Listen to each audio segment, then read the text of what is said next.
ရန်ကုန်မြို့ကနေပြီးတော့လိုင်ဇာကိုခြိတက်မယ်ဆိုပြီးတော့ကျောင်းသားလူငယ်လေးတွေကောင်းဆောင်တဲ့အဖွဲ့ကအဲ့ဒီ10 ရက်နေ့မှာမန္တလေးမြို့ကိုရောက်ရှိပါတယ်အဲ့ဒါလိုရောက်ရှိတဲ့အချိန်မှာပဲမန္တလေးမြို့မှာကျွန်တော်မနေ့ကလည်းအနေငယ်တင်ပြခဲ့ပါတယ်အဲ့ဒီနေ့မှာကျွန်တော်ရဲ့ကိုဇာကနာရဲ့ဆရာဦးထွန်းလွင်ရဲ့မနေ့ဖက်မှာရောက်ရှိလာမဲ့ဒေါက်တာဦးထွန်းလွင်ရဲ့ကျွန်တော်တို့ဆွေးနွေးမယ့်နေ့ဖြစ်ပါတယ်ကလေးလေးကိုကြိုဆိုတဲ့အနေနဲ့ဆိုပြီးတော့ကျွန်တော်ရဲ့မူလပြောမယ့်ခေါင်းစဉ်ကိုပြောင်းပြီးတော့စစ်ပွဲများရဲ့အနာဂတ်ဆိုပြီးတော့ကျွန်တော်ဆွေးနွေးခဲ့ပါတယ်ဒီနေ့မှာလည်းကျွန်တော်ကဒုတိယအကြိမ်အနေနဲ့ထပ်မံဆွေးနွေးဖို့ရှိလာတဲ့အခါကျတော့ဆရာဦးဖုံးကကျွန်တော်အကြံပေးပါတယ်အဲ့ဒီစစ်ပွဲများရဲ့အနာဂတ်ဆိုတဲ့အခွေဟာတဲ့မန္တလေးမြို့မှာခွေပေါင်းနဲ့ချီပြီးတော့ဖြန့်ဝေရတယ်တဲ့နားထောင်ရတဲ့ပြည်သက်တွေကလည်းနှစ်သက်ကြတယ်တဲ့အဲ့တော့ခင်ဗျားတခြားဟာတွေမပြောပါနဲ့ဗျာတဲ့စစ်ပွဲများရဲ့အနာဂတ်ပဲထပ်ပြီးတော့ပြောပါဆိုပြီးတော့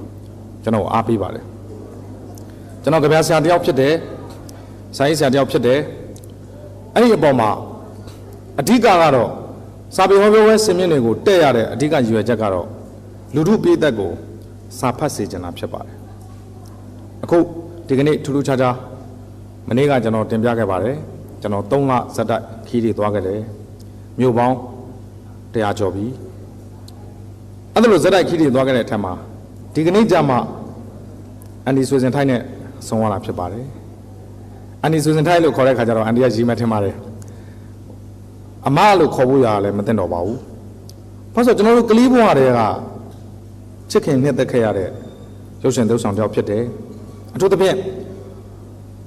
ဒေါ်ဆွေစင်ထိုက်နဲ့ပတ်သက်ရင်ကျွန်တော်အနေနဲ့အသက်40လောက်အရွယ်ရှိတဲ့လူတစ်ယောက်အနေနဲ့ပြောရရင်ကျွန်တော်တို့မြန်မာနိုင်ငံမှာမင်းသမီးတွေအများကြီးရှိပါတယ်အဲ့ဒီမင်းသမီးတွေအများကြီးထဲမှာဘယ်သူမှလိုက်တုလို့မရတာဆွေစင်ထိုက်ရဲ့အတန်ဖြစ်ပါတယ်အဲ့ဒီအတန်မှာရိုးသားမှုပါတယ်ကျင်နာမှုပါတယ်ပဂတိဖြူစင်တဲ့ရင်ထဲကလိုက်ထွက်လာတဲ့အတန်နဲ့ပြောတတ်တဲ့ပြောနိုင်တဲ့အတန်မျိုးကိုတခြားမင်းသမီးတယောက်ကလိုက်လို့မရပါဘူးဒါကျွန်တော်တို့ငယ်ငယ်တည်းကဆွဲလန်းခဲ့ရတဲ့မင်းသမီးကြီးတယောက်ဖြစ်ပါတယ်အသက်အရွယ်အားဖြင့်တစုံတရာကွာခြားမှုရှိမယ်သို့တော့ကြည့်ခဲ့ရတဲ့ရုပ်ရှင်တွေဆွဲလန်းခဲ့ရတဲ့ဇာတ်ကားတွေအဲ့လိုရှိတဲ့အခါကျတော့ကျွန်တော်စိတ်ထဲမှာတော့ဖြင့်တကယ့်ကိုအနုပညာရှင်ကြီးတယောက်နဲ့ထိတ်တိုက်ရင်ဆိုင်ရတယ်စိတ်ထဲမှာလည်းကျဉ်းနေမိပါတယ်ကျွန်တော်မျိုးသမီးကမေးပါတယ်တာချီလိတ်ကိုသွားမယ်ဆိုတော့ဘယ်သူတွေပါမှာလဲတဲ့ကျွန်တော်မျိုးသမီးရဲ့မေးခွန်းလေးတွေမှာနည်းနည်းထူးဆန်းတာလေးတွေရှိပါတယ်ဆရာဦးဖုံးဓာတုဗေဒပေါင်းသားချိုးချီဦးညိုအဲ့ဒါဆိုရင်ကျွန်တော်မျိုးသမီးကသိပြီမတုံလှုပ်ပါဘူးကဲမျိုးသမီးငါတော့ခီးထွက်အောင်မယ်ကိုမင်းကိုနိုင်ပါတယ်ကိုချင်းမီပါတယ်ဆိုရင်တော့4-5 နာရီလောက်ကားစီးပြီးဖုံးတစ်ခါလာပါတယ်အဆင်ပြေရဲ့လားတဲ့ဘယ်ရောက်နေလဲတဲ့တချို့ပွဲရကျွန်တော်တို့ကညာတွင်းချင်းဟောပြီးတော့ပြန်တဲ့ပွဲတွေရှိပါတယ်မျိုးသမီးကထပ်မေးပါတယ်ဒီညပြန်လာမှာလားတဲ့အဲ့တော့ကျွန်တော်လည်းဖြေရပါတယ်ပြန်ရောက်မယ်ထင်ပါတယ်လို့သူတို့အရင်ကလောက်မမိုက်တော့ဘူးထင်ပါတယ်ပေါ့နော်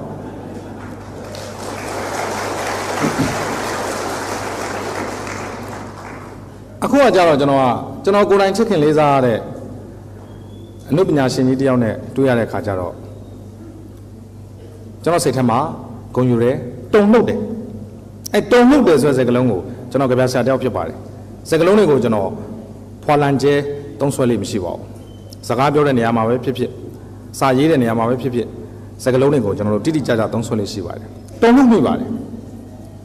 ဆိုစင်ထိုက်လို့နာမည်ရတဲ့နာမည်ကြီးတဲ့ Academy ဆိုစင်ထိုက်နဲ့တဆင်နဲ့တနေရာထဲမှာတရက်ထဲမှာအတူတူပြည်သက်ကိုဟောပြောတင်ဆက်ရမယ်လို့ကျွန်တော်ဘဝမှာတခါမှအိမ်မက်ခဲ့ဘူးပေါ့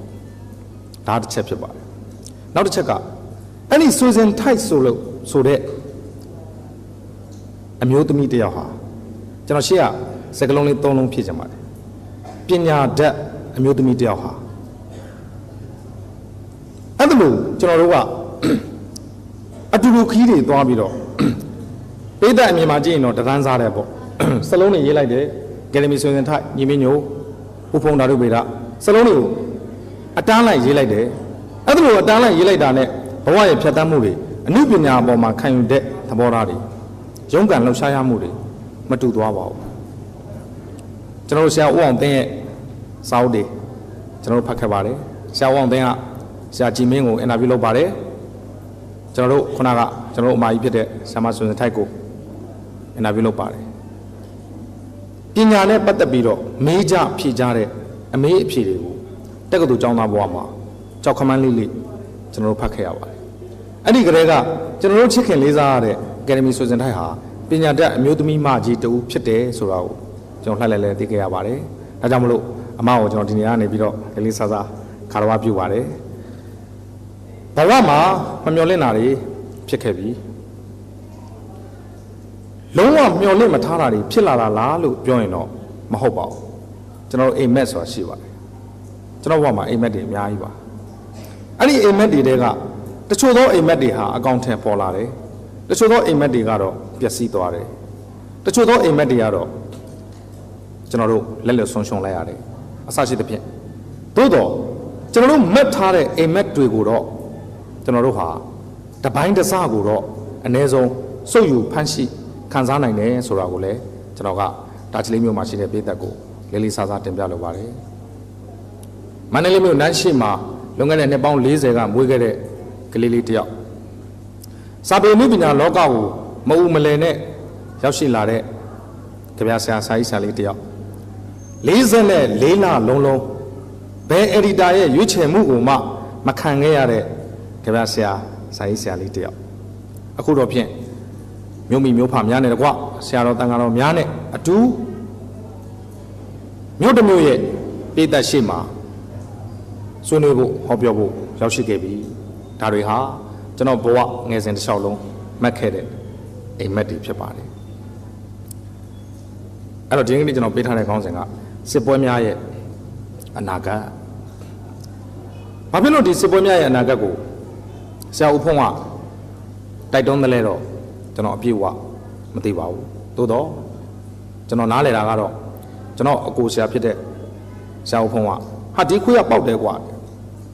မန်းလေးမှလည်းအရန်ပြန့်တယ်ကျွန်တော်မနေ့ကပြောခဲ့ပါတယ်ဗိုလ်ချုပ်ကွမ်မော်လက်ထဲအထိရောက်တယ်လို့ကျွန်တော်သိရပါတယ်အဲ့တော့ကျွန်တော်ကလေးတွေကိုကြိုဆိုတဲ့အနေနဲ့ဒီစကားလေးကိုကျွန်တော်ပြောခဲ့တယ်ဒီကနေ့မှလည်းကျွန်တော်တတ်နိုင်သမျှတတ်ဆွမ်းသမျှမနေ့ကလိုပဲကြပြလေးတွေရွတ်ရင်းအတိတ်ပဲလေးတွေရှင်းပြရင်းနဲ့ကျွန်တော်ဆွေးနွေးပါမယ်တိုးတော့ဒီကနေ့ကျွန်တော်ရဲ့အချိန်ကိုတော့ဖြစ်နိုင်ရင်တိုးကြစ်လေးဖြစ်အောင်ကျွန်တော်ကြိုးစားချင်ပါတယ်ဒီကနေ့ကကျွန်တော်ကဧည့်သည်တော်အနေနဲ့ဟောပြောရတာဖြစ်တဲ့အတွက်နောက်မှရှိတဲ့အမဆိုစင်ထိုက်နဲ့အကိုဦးဖုံးတို့ကိုကျွန်တော်ကအချိန်များများပေးချင်ပါတယ်ဆိုတော့စစ်ပွဲတပွဲဖြစ်တယ်ဆိုရင်ကချင်ပြည်နယ်မှာကျွန်တော်တို့အခုစစ်ပွဲတွေဖြစ်နေမနေ့ကကျွန်တော်တို့နိုင်ငံရေးနဲ့ပတ်သက်တဲ့ကိစ္စတွေကျွန်တော်တို့ပြောခဲ့တယ်အဲ့ဒီကချင်ပြည်နယ်မှာဖြစ်နေတဲ့စစ်ပွဲကိစ္စကိုနဲ့မဆိုင်ဘူးဆိုပြီးတော့နေမှာလားပဲပြုတ်တဲ့တယောက်ဟာကိုယ့်ရဲ့ပဲပြုတ်ကိုလွတ်လွတ်လပ်လပ်ရောင်းချခွင့်ရနေတာဟာနိုင်ငံရဲ့တည်ငြိမ်မှုရှိနေလို့ကျွန်တော်ပြောခဲ့ပါတယ်ကချင်ပြည်နယ်မှာသွားရောက်ရင်သူကသူ့ပဲပြုတ်ကိုသူကောင်းကောင်းရောင်းလို့ရမှာမဟုတ်ဘူးအဲ့တော့လူငယ်လေးတွေကရန်ကုန်မြို့ကနေပြီးတော့ခြိတက်ကြတယ်မန္တလေးမြို့ကိုရောက်ပြီးဟိုဆက်လက်ပြီးတော့ခြိတက်ကြတယ်နောက်ထပ်မိုင်300 400ခီးကိုမတ်လ24ရက်နေ့မှာလိုင်ဇာမြို့ကိုဝင်ရောက်နိုင်မယ်လို့သူတို့ခံမှန်းကြပါတယ်အဲ့ဒီနေ့ရက်မှာပြည်သူပြည်သားအားလုံးနိုင်ငံသူနိုင်ငံသားအားလုံးပါဝင်ဆင်နွှဲဖို့ကိုလည်းကလေးတွေကတောင်းဆိုထားပါတယ်ဒါပေမဲ့ကျွန်တော်တို့နိုင်ငံဟာပြင်စမမန်နိုင်လို့ခေါ်တဲ့ပြည်သူလူထုစရုပ်ထမန်နိုင်လို့ခေါ်တဲ့မီဒီယာကအပြည့်အဝလိုက်ပါဆောင်ရွက်နိုင်ပါရဲ့လားတကယ်ဆိုရင်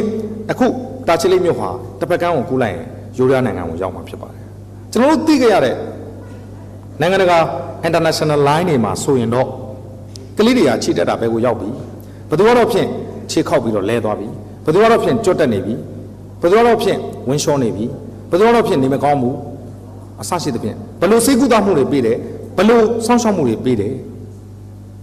အချိန်နဲ့အမျှပေါ်ပြနေရမှာဖြစ်ပါတယ်ကျွန်တော်နိုင်ငံမှာသတင်းဂျာနယ်တွေကျွန်တော်ကိုယ်တိုင်သတင်းဂျာနယ်တစ်စောင်ရဲ့ editor တယောက်ဖြစ်ပါတယ်ကျွန်တော်နိုင်ငံရဲ့သတင်းဂျာနယ်တွေကအဲ့ဒါလိုဆောင်ရွက်နိုင်ပါရဲ့လားရုပ်သံမီဒီယာလိုင်းတွေကရောပံ့ပိုးမှုပေးနိုင်ပါရဲ့လားကျွန်တော်တို့ကလေးတွေကိုဒီတိုင်းပြတ်ထားကြပါတယ်ဘယ်ကိုရောက်နေမှမသိဘာလို့နေမှမသိဘယ်သူတွေနဲ့တွေ့လို့ဘလို့အခက်အခဲတွေကိုရင်ဆိုင်ရမှမသိ ကျွန်တော်တို့ရှိရပါတယ်ဆိုတဲ့အခါကျတော့ဒါကျွန်တော်တို့နိုင်ငံရဲ့အားနည်းချက်စုထမန်တိုင်းလို့ခေါ်တဲ့မီဒီယာတွေရဲ့အားနည်းချက်နဲ့ပြင်ဆင်မမန်တိုင်းလို့ခေါ်တဲ့ပြည်သူလူထုရဲ့အားပေးအားမြောက်ပါဝင်မှုအားနည်းချက်ကိုကျွန်တော်ဒီနေရာမှာအလေးနဲ့တင်ပြလိုပါတယ်ဒါချီလေးမှာရှိတဲ့လူကကချင်ပြည်နယ်ကိုချီတက်တဲ့ကိစ္စမှာပါဝင်မှုဆိုတာမဖြစ်နိုင်ပါဘူးသို့တော့တခြားသောနည်းအားဖြင့်ပူးပေါင်းပါဝင်စေနိုင်စေလိုတဲ့အကြောင်းတရားနဲ့ကျွန်တော်ကဆွေးနွေးခြင်းဖြစ်ပါတယ်ဥစွာစစ်ပွဲတစ်ပွဲရဲ့စစ်ပွဲတွေရဲ့အဆုံးသတ်အဖြစ်ဟာကျွန်တော်မနေ့ကလည်းပြောခဲ့ပါတယ်စစ်ပွဲတွေရဲ့အဆုံးသတ်အဖြစ်မှာတပ်စုကြီး၃စုအမြဲတမ်းကြံရက်တယ်မုတ်ဆိုးမှာတပ်စုရဲ့ခြေပြက်လက်ပြက်ဖြစ်နေတဲ့ဒုက္ခိတတပ်စုရဲ့အနာဂတ်ပြောင်းနေတဲ့ကလေးတငယ်တပ်စုရဲ့စစ်ပွဲတစ်ပွဲပြီးသွားတိုင်းမှာအဲ့ဒါလို့တပ်စုကြီး၃စုကြံရက်လေးရှိပါတယ်အဲ့တော့ကျွန်တော်တို့ဟာအဲ့ဒါလို့မုတ်ဆိုးမှာတပ်စုတွေကြံရက်မှာကိုလည်းကျွန်တော်တို့မလိုလားပါဘူးခြေပြက်လက်ပြက်ဒုက္ခိတတွေကြံရက်မှာကိုလည်းကျွန်တော်တို့မလိုလားပါဘူးအနာဂတ်ပြောင်းနေတဲ့ကလေးတွေအတွက်ဆိုရင်တော့ပို့ပြီးတော့ဆိုးပါတယ်ကျွန်တော်တို့တိုင်းပြည်ရဲ့အနာဂတ်ဟာအဲ့ဒီကလေးတငယ်တွေရဲ့စူးစမ်းရုန်းကန်လှုပ်ရှားမှုအပေါ်မှာမူတည်မှာဖြစ်ပါတယ်ဒါကြောင့်မလို့ဒီကနေ့ကျွန်တော်ရဲ့စစ်ပွဲများရဲ့အနာဂတ်ဆိုတဲ့ခေါင်းစဉ်နဲ့စတင်ပြီးတော့မနေ့ကလိုပဲကြပြများကိုရွတ်ဆိုခွင့်ပြုပါခန်းစားခွင့်ပြုပါလို့ကျွန်တော်ကတောင်းပန်လိုပါတယ်ပထမဆုံးကျွန်တော်ရွတ်ပြခြင်းတဲ့ကြပြလေးကကြပြဆရာမောင်ကြီးချမ်းအဲ့ဒီကြပြဆရာမောင်ကြီးချမ်းဆိုတာပြီးကြတဲ့နှစ်ရွှေမရီစာပေစုပွဲဘက်မှာကြပြစုရရှိသွားတဲ့လူငယ်လေးတယောက်ဖြစ်ပါတယ်ထင်ရှားကြော်ကြားတဲ့ကြပြဆရာတယောက်တော့မဟုတ်သေးပါဘူးသို့တော့စုတစုရရှိသွားတဲ့ကြပြဆရာတယောက်တော့ဖြစ်ပါတယ်သူကသူ့ရဲ့ကြပြလေးကိုဘတော့ပွင့်တဲ့မဂ္ဂဇင်းမှာစစ်ဆိုတဲ့ခေါင်းစဉ်နဲ့ရေးသားခဲ့ပါတယ်သူ့ရဲ့ကြပြရဲ့ခေါင်းစဉ်ကိုသူကတစ်လုံးနဲ့ပဲနာမည်ပေးထားပါတယ်စစ်မြင်းမြင်းရာမိတောက်တွေပဲစိတ်ခေါင်းတိုင်တွေထဲမှာဒေါသမီးတွေတငွေ့ငွေ့ဥလို့လင်းဒီရိုင်းတွေအကျမ်းရင်ဆုံးတိုက်ခတ်နေတဲ့ကဘာပြဲတယောက်ကဒေါသမျက်လုံးအမောင်ဖုံးပြီးကြည့်တဲ့အခါဆွဲမိဆွဲကန်ရာຫນွယ်မြက်တွေဟာဓာတွေဖြစ်လာခဲ့ကြပြာဟာဒီမြပဲဖြစ်ပါတယ်ဒီကြပြာဆရာလေးဟာ9ကျောင်းလောက်ရှိတဲ့စစ်ဆိုတဲ့ကြပြာလေးကိုရေးသားခဲ့တယ်မြင်မြင်ရာမိတောက်တွေပဲမြင်မြင်သမျှမိတောက်တွေပဲစိတ်ခေါင်းတိုင်တွေထဲမှာဒေါသမီးတွေတငွေ့ငွေ့ဥလို့ကြပြာဆရာအလုပ်လုပ်ပါတယ်စိတ်ခေါင်းတိုင်တွေထဲမှာဒေါသမီးတွေတငွေ့ငွေ့ဥလို့အဲ့ဒီဒေါသကိုအခြေခံပြီးတော့မြင်မြင်ရာမိတောက်ဖြစ်ရလောက်အောင်ကျွန်တော်တို့တိုက်နေခိုင်းနေကြတာဖြစ်ပါတယ်လင်းဒီရိုင်းတွေအကျမ်းရင်ဆုံးတိုက်ခတ်နေတဲ့ကဘာပြက်ကျွန်တော်တို့စာဖတ်ပိတ်တဲ့ရင်ကိုထိခိုက်မဲ့စကားလုံးကကဘာပြက်ဆိုတဲ့စကားလုံးဖြစ်ပါတယ်ထမင်းရေပဲတောင်းရမိုးငါဟင်းရင်လေးနဲ့ပဲထမင်းချမ်းကိုအတူစားရဘဝကိုတာယာအေးချမ်းချမ်းဖြတ်တန်းနေတဲ့မိသားစုတွေအများကြီးရှိပါတယ်သို့တော်လည်းပဲလင်းဒီရိုင်းတွေအကျမ်းရင်ဆုံးတိုက်ခတ်နေတဲ့ကဘာပြက်ကဘာကြီးတစ်ခုပြက်လောက်အောင်ရုံးရင်းဆန်ခတ်ဖြစ်လောက်အောင်အနာဂတ်ဆိုတာမတေချာလောက်အောင်ဖြစ်နေတဲ့အချိန်မှာတော့ဘလို့မှတာယာနိုင်မှာမဟုတ်ပါဘူးဒေါသမျက်လုံးအမောင်ဖုံးပြီးကြည့်တဲ့အခါဒေါသမျက်လုံးတွေနဲ့တယောက်ကိုတယောက်အမောင်ဖုံးပြီးတော့ကြည့်တဲ့အခါမှာဆွဲမိဆွဲကန်ရာຫນွယ်မြက်တွေဟာဓာတွေဖြစ်လာခဲ့ຫນွယ်မြက်တစ်ပင်ကိုဆွဲလိုက်တဲ့လက်တွေဟာ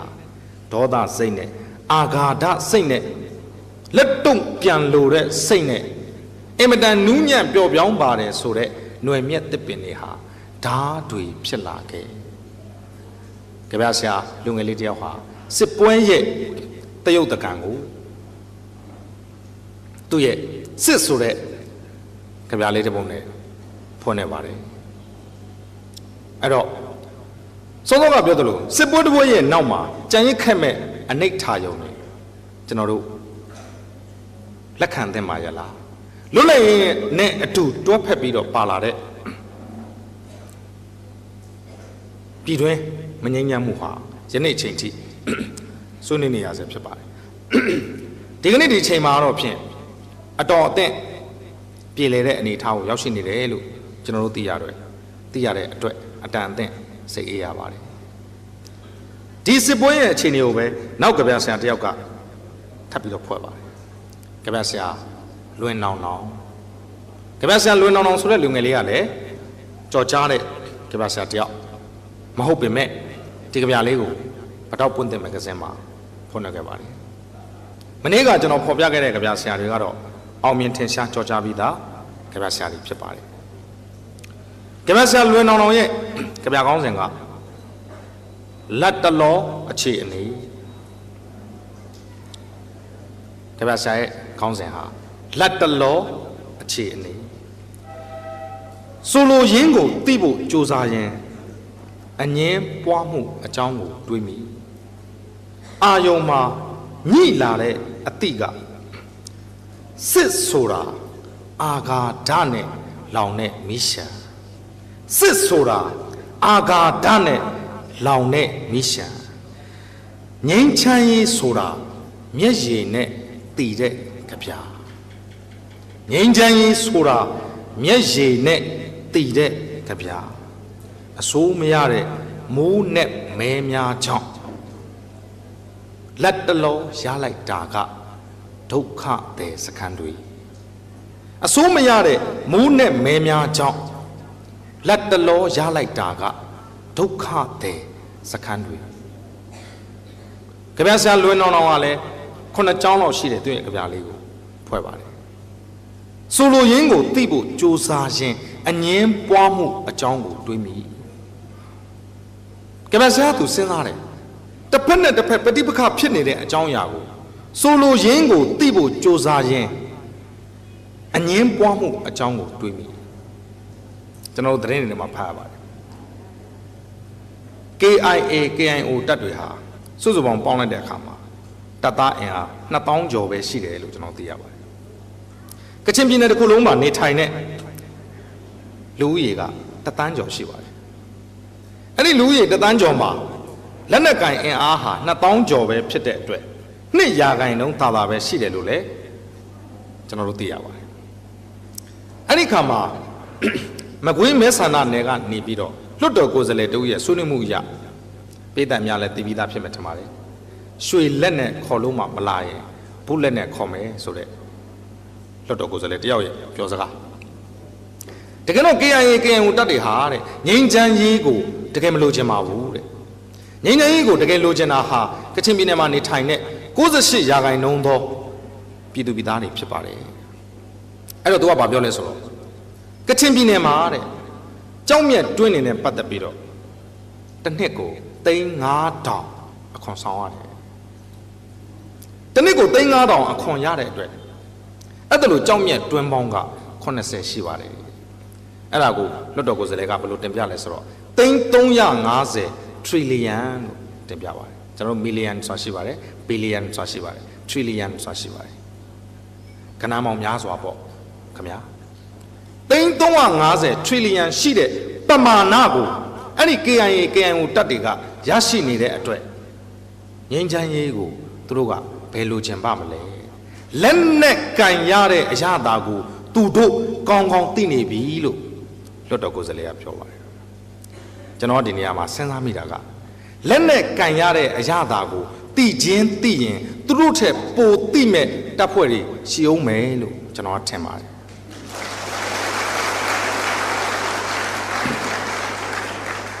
အဲ့ဒီ350 trillion အတွက်သူတို့ဟာလွတ်လပ်ရေးနဲ့ငြိမ်းချမ်းရေးကိုမလိုချင်ဘူးတကယ်လိုချင်တာပြည်သူလူထုတွေဖြစ်တယ်ဒါကြောင့်မလို့ရွှေလက်နဲ့ခေါ်လို့မှမလာရင်ဘူးလက်နဲ့ခေါ်မယ်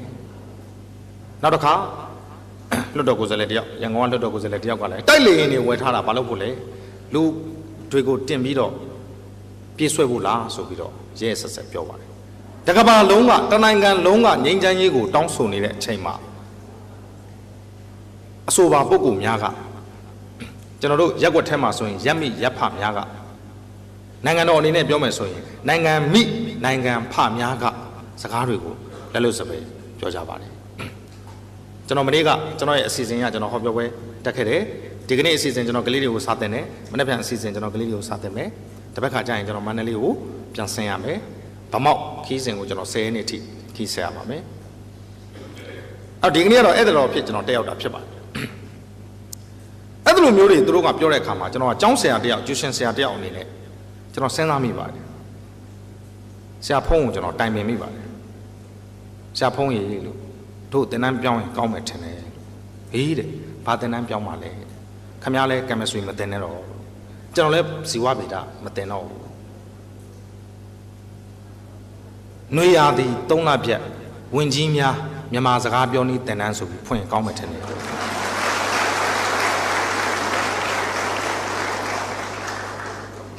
တော့ဆရာဖုံးကရည်နေပါတယ်ဆိုတဲ့ခါကျတော့ကလေးတွေကိုတင်ရတာကျွန်တော်တို့လစာကောင်းကောင်းမရဘူးဗျကျွန်တော်တော်တော်တန်းချင်းခံပြီးတောင်းရတယ်ဝင်ကြီးတွေကိုတင်မယ်ဆိုရင်တော့ကျွန်တော်တို့သိပြီးတော့ပြောစရာလုံးမယ်မထင်ဘူးသူတို့လည်းအိတ်ထဲကဘာမှမဆိုင်ရဘူးလေပြည်သူထံမှပြည်သူထံသို့လက်လွှဲပေးလိုက်ရင်ပြီးတာပဲလေ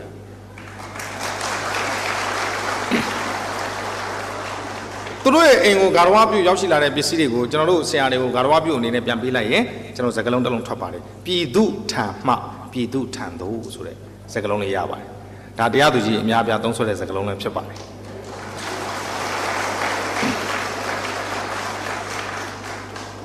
အဲ့လိုတင်တန်းလေးပြောင်းဖွင့်ရင်ကောင်းမှထင်တယ်လို့ပြောတော့ဆရာဖုံးကရည်နေပါတယ်နောက်ဒီကနေ့ကလည်းမတ်လ2ရက်နေ့တောင်သူလယ်သမားနေ့တတိယရပြန်ပါပြီမနေ့ကတော့လောနဲ့ပြောခဲ့ရတာဘာတွေပြောခဲ့မိမှတော့မသိပါဘူးကြပြာဒီရုပ်ခတ်တာတော့မှတ်မိပါတယ်ဒါချီလေးမှာရှိတဲ့စာပေချစ်ပေးသက်ကိုကျွန်တော်လက်ဆောင်လေးတစ်ခုပေးချင်ပါတယ်ဒီကနေ့မှပေးရတဲ့အတွက်လည်းတောင်းပန်လုပ်ပါတယ်ဒါချီလေးမှာရှိတဲ့မိဘပြည်သူများခင်ဗျာစီးပွားရေးလုပ်ငန်းကိုင်ငန်းတွေလုပ်ရင်းကိုင်ရင်းနဲ့အကျွေးတွေအမြည်တွေများရှိပါသလားအကျွေးရှိတဲ့သူလက်ညှိုးထောင်းလို့လက်ထောင်းလို့ပြောရင်ထောင်းနိုင်မှာမလားခင်ဗျာဟုတ်ပြီကျွန်တော်ကစထောင်းလို့ရပါတယ်ကျွန်တော်ကိုယ်တိုင်ကျွေးမကြည့်သေးပါဘူးအကျွေးရှိတဲ့သူလက်ထောင်းကျွန်တော်ထောင်းလိုက်ပါပြီရှိတဲ့သူထောင်းလို့ရပါတယ်နည်းသေးတယ်ဗျဒါချီလေးကဒါဆိုတထေးတွေများတယ်တဖြည်းဖြည်းနဲ့များလာပြီဗျဆိုတဲ့အခါကျတော့ကျွန်တော်ကအဲ့ဒီအကျွေးတွေကိုကျွန်တော်စမပေးနိုင်ပါဘူးကျွန်တော်ကိုယ်တိုင်ရောင်းလဲလောက်ကင်စားတောက်နေရတာဖြစ်ပါတယ်နိုင်ငံတော်အကြီးအကဲတူရဲ့စကားကိုဥပမာယူပြီးတော့ကျွန်တော်ပြောရရင်တော့အဲ့ဒါလိုအကျွေးတွေကြေဖို့အတွက်တန်တရားကိုမပါဖို့အတွက်ထမင်းတက်နဲ့ရှော့စားပါ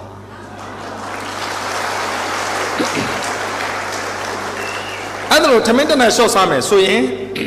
တန်တရားကိုအကျွေးတွေလည်းမပါဘူးကျွန်တော်တို့လူမှုဘဝစီးပွားရေးတွေအဆင်ပြေမှာဖြစ်ပါတယ်။အော်ဝင်ကြီးနဲ့ပြောတတ်လိုက်တာတနိုင်ငံလုံးစားဖို့တောက်ဖို့စိုက်ပျိုးပေးတဲ့တောင်သူလယ်သမားတွေကိုမှတနတ်လျှော့စားဖို့ပြောရတယ်အဲ့တော့ပြည်သူ့ခေတ်ကြားထဲမှာအပတ်စဉ်ရေးတဲ့စောင်းမရှင်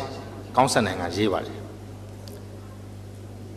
သူ့ရဲ့ခေါင်းစဉ်ကစိတ်ဝင်စားစရာကောင်းပါတယ်အပတ်စဉ်ရေးတာဖြစ်ပါတယ်အံ့ဩလွန်းလို့တည်တော့မယ်သူအမြဲတမ်းအပတ်စဉ်ရေးတဲ့ခေါင်းစဉ်ကအံ့ဩလွန်းလို့တည်တော့မယ်အဲ့ဒီကိစ္စဖြစ်ပြီးမကြဘူးသူကရေးတယ်ဝင်းကြီးခမညာတဲ့တောင်သူလယ်သမားများဟာအစားမကြည့်ကြပါဘူးတဲ့အဲ့တော့အစားမကြည့်တဲ့တောင်သူလယ်သမားတွေကိုထမင်းတနတ်ရှော့စားခိုင်းမဲ့အစားတကယ်အစားကြည့်တဲ့ဝင်းကြီးတို့ကနည်းနည်းရှော့စားရင်အဆင်ပြေပါတယ်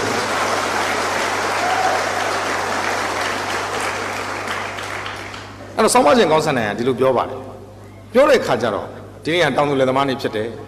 တနိုင်ငံလုံးစပကြီးကိုတီထောင်ပေးရတဲ့လူတွေကိုမှဩလူကြီးရဲ့ပြောတတ်လိုက်တာပေါ့နော်ကတ်တွန်းဆရာတယောက်ကဆွဲပါတယ်အဲ့ဒီဝင်ကြီးဟာရှေ့မှာလဲလွတ်တော်ပြင်ပမှာတစ်ခါမှားယွင်းခဲ့ပြီးဖြစ်ပါတယ်ဒီတစ်ချိန်ဟာဒုတိယချိန်မှားတာဖြစ်ပါတယ်ကတ်တွန်းဆရာထင်လင်းကျော်ဆိုတဲ့ကတ်တွန်းဆရာဘာဆွဲလဲဆိုတော့ဘောလုံးပွဲဆိုရင်တော့နှစ်ဝါတဏီပဲဟေးဘောလုံးပွဲဆိုရင်တော့နှစ်ဝါတဏီပဲဟေးသို့တော့ကျွန်တော်တို့နိုင်ငံကနှစ်ဝါဖြစ်ဖြစ်သုံးဝါဖြစ်ဖြစ်တော်တော်နဲ့မနေပါဘူး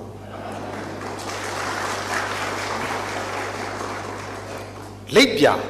ကိုယ့်ရဲ့ရင်ထဲမှာရှိတဲ့လိပ်ပြာ spirit လို့ခေါ်တဲ့လိပ်ပြာကိုယ့်လိပ်ပြာကိုမကြောက်မရွံ့မရှက်မကြောက်လောက်ကင်ဆောင်ရွက်နိုင်တဲ့ဒီလူကြီးတွေကိုလည်းကျွန်တော်တို့ကအောချမိပါတယ်ကျွန်တော်တို့အခုလိုချင်နေတာဟာတိုင်းပြည်နိုင်ငံရဲ့ခေါင်းဆောင်တွေဟာဘယ်နေရာမှာဘသူဆိုတာထက်တိုင်းပြည်နိုင်ငံကိုတကယ်အလုပ်ကျွေးပြုမဲ့သူတွေကိုကျွန်တော်တို့မျှော်လင့်နေတာဖြစ်ပါတယ်ဆွမ်းဆောင်နိုင်ရင်ဆွမ်းဆောင်ပါလုပ်နိုင်ရင်လုပ်ပါမဆွမ်းဆောင်နိုင်ဘူးလို့ထင်ရင်မလုပ်နိုင်ဘူးလို့ထင်ရင်ဖယ်ပေးပါ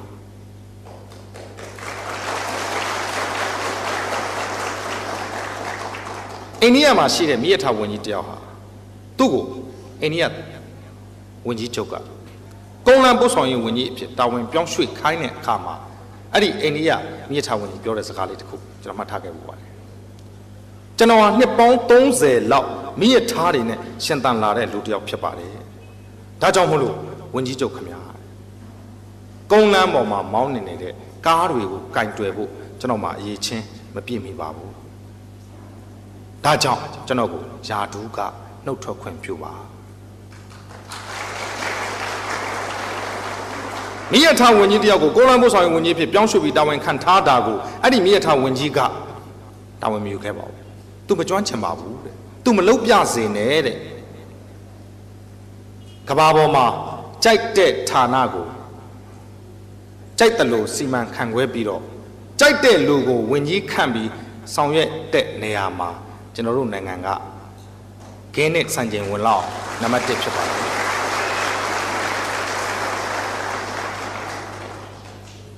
ကျွန်တော်တို့လောလောလတ်လတ်ဝင်ကြီးပြန်ကြားရေးနဲ့ပြည်သူ့ဆက်ဆံရေးဝင်ကြီးရှိပါတယ်အဲ့ဒီပြန်ကြားရေးနဲ့ပြည်သူ့ဆက်ဆံရေးဝင်ကြီးကိုအခုနောက်ထပ်ဝင်ကြီးဌာနတစ်ခုပြောင်းရွှေ့ပြီးခန့်ထားပါတယ်ကျွန်တော်တို့ကတော့ပြန်ကြားရေးနဲ့ပြည်သူ့ဆက်ဆံရေးကျွန်တော်တို့ရဲ့လူကြီးဖြစ်တဲ့အတွက်ကျွန်တော်တို့ကချစ်ခင်ပါတယ်ကျွန်တော်ကမချစ်ခင်လို့မရပါဘူးသူကလူကြီးမိဘတပ်ဖွဲ့ဖြစ်တဲ့အတွက်ကျွန်တော်ကအဲ့ဒီဝင်ကြီးကိုတကယ့်ကိုလူကြီးမိဘတပ်ဖွဲ့ချစ်ခင်ပါတယ်သို့တော့သူ့ကိုမချစ်ခင်တဲ့သူတွေကဘာပြောတယ်လဲဆိုတော့မင်းတို့ဝင်ကြီးအခုတော့တမခံလိုက်ရပြီမဟုတ်လားတဲ့ကျွန်တော်ရုပ်တဲ့နားမလဲဟာဘာကိစ္စတမခံရမှာလဲကွာမဟုတ်ဘူးလေတဲ့ငါစကားပြောတာလောသွားလို့ပါတဲ့တမဝါယံမဝင်ကြီးဖြစ်သွားပြီလို့ပြောတာတဲ့အဲ့တော့ပြန်ကြရင်လည်းပြည်သူဆက်ဆံရေးကနေတမဝါယံမဝင်ကြီးဖြစ်တာဝန်ပေးတော့လေ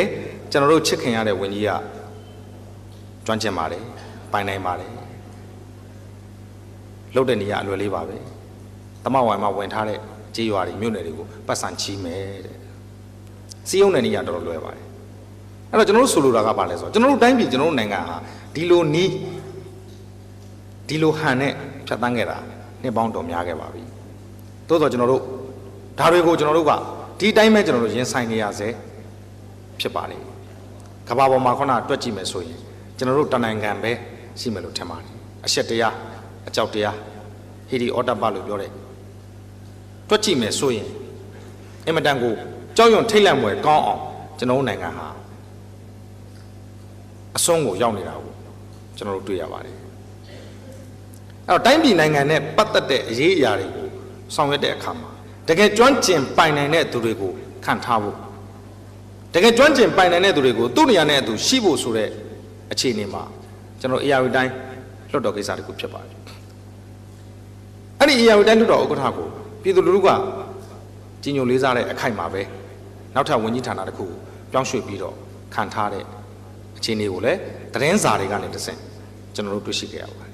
အဲ့တော့ကျွန်တော်တို့ပြောချင်တာကလက်ရှိဆောင်ရွက်နေတဲ့အစိုးရကိုအပြစ်ပြောချင်တာမျိုးမဟုတ်ဘဲနဲ့ကျွန်တော်တို့နိုင်ငံပြောင်းတော့ပြောင်းနေတယ်သို့တော့တန်ချေခြင်းနဲ့ပြောင်းတယ်လို့မျိုးရွေ့တော့ရွေ့တယ်လက်ထိတ်ကြီးနဲ့ရွေ့တယ်လို့မျိုးပွင့်တော့ပွင့်လင်းတယ်ပါဇက်တွေကိုပလတ်စတာကတ်ထားတယ်လို့မျိုးဖြစ်နေတယ်လို့ကျွန်တော်ခံစားရပါတယ်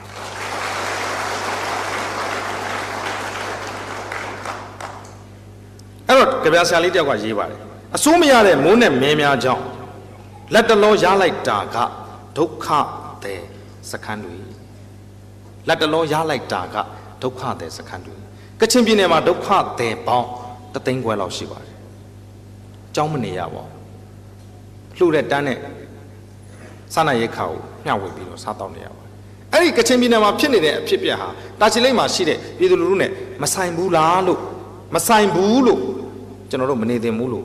ထင်ပါတယ်ရန်ကုန်မြို့ကနေခြိတက်သွားတဲ့ကလေးတွေမန္တလေးကိုဖြတ်ပြီးတော့အခုချိန်မှာမတ်လ24ရက်နေ့မှာလိုင်ဇာကိုရောက်မယ်လို့ခန့်မှန်းချက်တွေနဲ့ဖြတ်တန်းနေတဲ့အချိန်မှာကျွန်တော်တို့ပူးပေါင်းပါဝင်ဆောင်ရွက်ရမယ့်ကိစ္စတွေအများကြီးရှိပါတယ်မနေ့ကကျွန်တော်တိုင်းပြည်ရှင်ပြုခြင်းဆိုတဲ့ခေါင်းစဉ်နဲ့ကျွန်တော်ပြည့်ပြည့်ဝဝဆွေးနွေးခဲ့ပြီးဖြစ်ပါတယ်ဒါပေမဲ့ကျွန်တော်တို့နိုင်ငံမှာဖြစ်တည်နေတဲ့အကြောက်တရားနိုင်ငံရေးကိစ္စနဲ့ပြောလိုက်ရင်တီကိုစားနဲ့တွန့်တယ်လို့ကြောက်ရွံ့ကြတယ်နိုင်ငံရေးလို့ပြောလိုက်တာနဲ့နောက်ကိုချိန်နှလန်းလောက်ဆုတ်သွားတယ်တီကိုစားနဲ့တွန့်တယ်လို့ဒင်းငါပြားတစ်ပြားရဲ့ခေါင်းဟာနိုင်ငံရေးဆိုရင်ပန်းကအကြောက်တရားဖြစ်ပါတယ်အဲ့ဒီဒင်းငါပြားတစ်ပြားရဲ့ခေါင်းနဲ့ပန်းဟာဘလို့မှဖြိုဖျက်ပစ်လို့မရတဲ့အကြောင်းအရာတွေလည်းဖြစ်ပါတယ်အဲ့ဒါလို့နှစ်ပေါင်းများစွာကြောက်လန့်ခဲ့ရတဲ့ဒင်းငါပြားတစ်ပြားရဲ့အကြောက်တရားပန်းကိုကျွန်တော်တို့ကဒီကနေ့ဒီချိန်မှာဒီမိုကရေစီပန်းအဖြစ်ကျွန်တော်တို့ရဲ့နှလုံးသားထက်မှာပန်းဆင်နိုင်ဖို့လိုပါတယ်တစ်ချိန်လုံးကကြောက်ခဲ့ရတယ်အခုကြောက်เสียမလို့တော့လွတ်လပ်စွာပြောဆိုခွင့်လွတ်လပ်စွာဆွေးနွေးခွင့်လွတ်လပ်စွာဝေဖန်ခွင့်လွတ်လပ်စွာစုဝေးခွင့်လွတ်လပ်စွာဆဲရေးခွင့်မရှိပါဘူးလွတ်လပ်စွာပုတ်ခတ်ခွင့်မရှိပါဘူးလွတ်လပ်စွာအသေးဖြတ်ခွင့်မရှိပါဘူးသို့တော်လူသားတစ်ယောက်ရဲ့လွတ်လပ်တဲ့အခွင့်အရေးတွေကိုတော့ကျွန်တော်တို့ရအောင်ယူနိုင်ဖို့လိုပါတယ်ကျွန်တော်တို့ကြောက်ခဲ့ကြတယ်ကျွန်တော်တို့တင်ကြောက်ခဲ့တာလားကျွန်တော်တို့လိုတာမန်ပြည်သူလူထုတင်အကြောက်တရားနဲ့ရင်းနှီးခဲ့တာလားမဟုတ်ပါဘူးဒီကနေ့ဒီအချိန်ထိသက်ဆိုင်ရာဌာနအာဏာပိုင်များကအစအကြောက်တရားများနဲ့နှပန်းလုံးနေလုံးဖြစ်ပါတယ်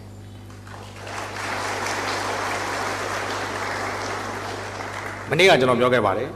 မြို့နယ်အုပ်ချုပ်ရေးမှူးကခန္ဓာမှုဒီခန္ဓာမှုရဲ့ဖိတ်ကြားချက်နဲ့ကြိုးဆိုတဲ့စကားကိုပြောတယ်ကျွန်တော်ဟောပြောပွဲပေါင်း100ကျော်ကျွန်တော်ပြောခဲ့တယ်မြို့နယ်အုပ်ချုပ်ရေးမှူးတယောက်ကြိုးဆိုတဲ့စာပေဟောပြောပွဲမျိုးပြောဖို့တာပထမဆုံးအကြိမ်ဖြစ်တယ်ဒီအတွက်လည်းရှေ့မှာရှိတဲ့ကျွန်တော်အကိုကျွန်တော်လေးလေးစားစားခါတော်ပြုပါတယ်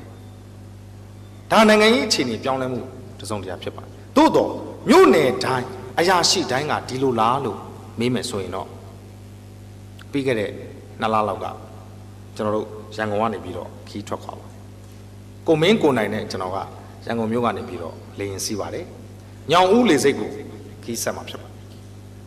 အဲ့ဒီညောင်ဦးလေစိတ်ကိုလာရောက်ပြီးတော့ကြိုးစုံမှာကမန္တလေးကဆရာနေဝင်းမြင့်နဲ့ဆရာမခင်ခင်ထူးတို့ဖြစ်ပါတယ်ကျွန်တော်နဲ့ကိုမင်းကိုနိုင်ကရန်ကုန်ကနေညောင်ဦးကိုသွားမယ်ညောင်ဦးမှာဆရာနေဝင်းမြင့်နဲ့ဆရာမခင်ထူးကကျိုးမယ်အဲ့ဒီကနေတဆင့်ပကညောင်ဦးကိုဖြတ်ပခုတ်ကူမှာထမင်းစားရေစကြိုကိုရောက်တဲ့အခါမှာရေစကြိုစိတ်ကန်းကနေပြီးတော့မော်တော်ပုတ်ကလေးကိုနိုင်ဝက်လောက်စီးရပါတယ်စုံရပါချင်းတွင်းမြစ်ကိုစုံရပါတယ်ချင်းတွင်းမြစ်တိုင်းနိုင်ဝက်စုံလိုက်တဲ့အခါမှာဆရာမခင်ခင်ထူးရဲ့ရွာကလေးကိုရောက်ပါတယ်ကျွန်တော်တို့လာခဲ့တဲ့ခရီးကလေရင်တတန်ကားတတန်မော်တော်တတန်ကျွန်တော်တို့စိတ်ကန်းကိုရောက်တယ်လှဲတတန်လှဲနဲ့ကြိုတယ်ရွာထဲကိုဝင်တဲ့အခါမှာဖက်နှက်ကိုလက်ကကင်ပြီးတော့ခြေချင်းဝင်ရတဲ့အတွက်ခြေချင်းတတန်အဲ့ဒါလို့ခရီးတန်တန်ဝင်ခဲ့ရတဲ့ချင်းတွင်းမြစ်ကမ်းတစ်ဖက်ကဆီယာမခင်ခင်ထူးရဲ့ရွာကလေးဆီယာမခင်ခင်ထူးရဲ့ပြည်သက်တွေရှိရင်သိနိုင်ပါတယ်ဆရာနေဝင်းမြင့်ဆီယာမခင်ထူးကပြီးခဲ့တဲ့တစ်ပတ်ကမှကျွန်တော်တို့ဒါချီလေးကိုလာသွားတာဖြစ်တဲ့အတွက်ပြည်သက်နဲ့ရင်းနှီးနိုင်ပါတယ်ဝစ်လဲတော်ရွှေပစိုးတန်းထိုးလို့ကြုံမယ်ဆိုတဲ့ရွာကလေးကိုကြီးညိုတို့ရဲ့ရွာအဲ့ဒီရွာလေးကိုကျွန်တော်တို့သွားပါသို့တော့ကျွန်တော်တို့ရလိုက်တဲ့ရလက်ကသက်ဆိုင်ရာမြို့နယ်ခရိုင်အုပ်ချုပ်ရေးမှူးကသက်ဆိုင်ရာမြို့နယ်ခရိုင်အရာရှိကအဲ့ဒီနေ့ညပြုတ်လို့မယ်ဟောပြောပွဲကိုခွင့်မပြုပါဘူးတဲ့အဲ့ဒါလို့ခွင့်မပြုဘူးလို့ပြောတဲ့အတွက်ကျွန်တော်ရေးစချိုးကိုတက်ရပါတယ်ဘာကိစ္စခွင့်မပြုတာလဲလို့မေးတဲ့အခါမှာဆရာနေဝင်းမြင့်ဆရာမခင်ခင်ထူးညီမင်းညိုသူတို့ရဲ့ကိုရေးအချက်လက်တွေပြည့်စုံပါတယ်တဲ့ကိုမင်းကိုနိုင်ရဲ့ကိုရေးအချက်လက်မပြည့်စုံတဲ့အတွက်ခွင့်မပြုတာပါအဲ့တော့ကျွန်တော်အသက်အရွယ်ငယ်ရတဲ့သူပြီးစိတ်မြန်ကိုမြန်ရှိတဲ့သူပြီးကျွန်တော်ပြောလိုက်ပါတယ် ကိုမင်းကိုနိုင်ရဲ့ကိုရေးအချက်လက်ကိုလိုချင်တာများပြားလို့မြန်မာနိုင်ငံမှာကြိုက်တဲ့ထောင်ဘယ်ထောင်မေးမေးရပါတယ်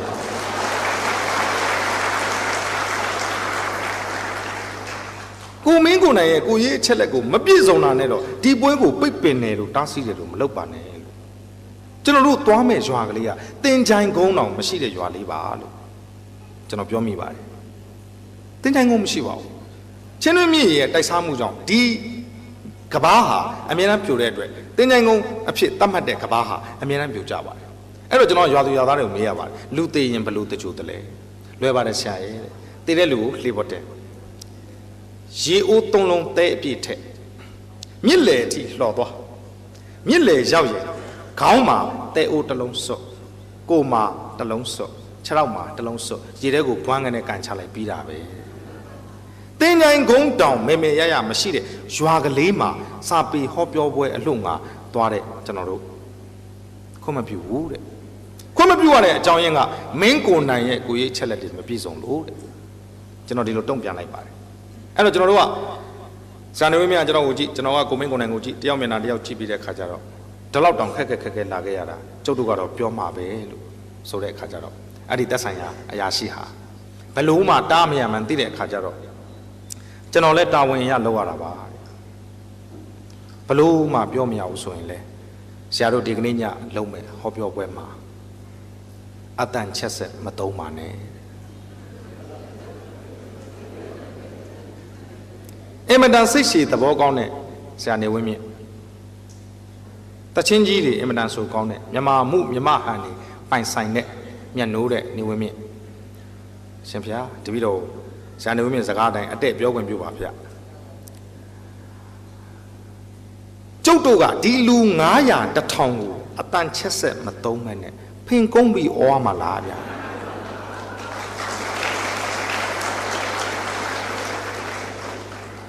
အဲ့ဒါလို့ပြောတော့အရာရှိရဲ့မျက်နှာပို့ပြီးတော့ငယ်သွားပါတယ်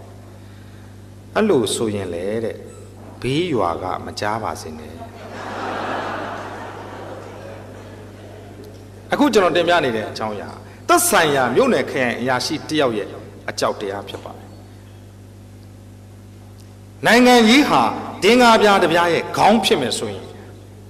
အဲ့ဒီဒင်္ဂါပြားရဲ့ပန်းဟာအကြောက်တရားအဖြစ်နှစ်ပေါင်း50လောက်ဖြတ်သန်းခဲ့ရတယ်အဲ့ဒီအကြောက်တရားဟာတိုင်းသူပြည်သားတွေမှာသာမကနိုင်ငံသူနိုင်ငံသားမှာပါမကသက်ဆိုင်ရာ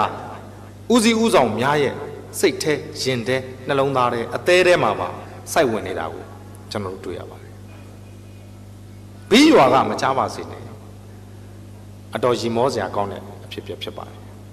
ပြီးတော့ကျွန်တော်တို့တိုင်းပြည်နိုင်ငံဟာအဲ့ဒါလိုနီးနဲ့အကြောက်တရားတွေကိုရင်ဆိုင်နေရတယ်အဲ့ဒါလိုအကြောက်တရားကြီးစိုးတဲ့ပုဂ္ဂိုလ်တူအုပ်ချုပ်တဲ့ဥဆောင်တဲ့မြို့ရွာဟာဘာတွေများဖွံ့ဖြိုးတိုးတက်နိုင်ပါသလဲကျွန်တော်အင်မတန်စဉ်းစားစရာကောင်းပါတယ်အဲ့ဒါနဲ့ကျွန်တော်ကရွာထဲကိုဝင်တဲ့အခါကျတော့ရွာသားတို့ကကျွန်တော်ကိုပြောပါတယ်ဆရာရဲ့အခွေတွေကိုကျွန်တော်အများကြီးနားထောင်ရတယ်ဆရာကိုကျွန်တော်တို့ကချစ်လက်ချစ်ခင်တယ်တဲ့ဆရာမှာသား2ယောက်ရှိတယ်လို့လည်းကျွန်တော်တို့သိထားတယ်ဆရာကဒီကနေ့ညဟောပြောရင်နိုင်ငံရေးအကြောင်းတွေအများကြီးမပါနဲ့တော့တဲ့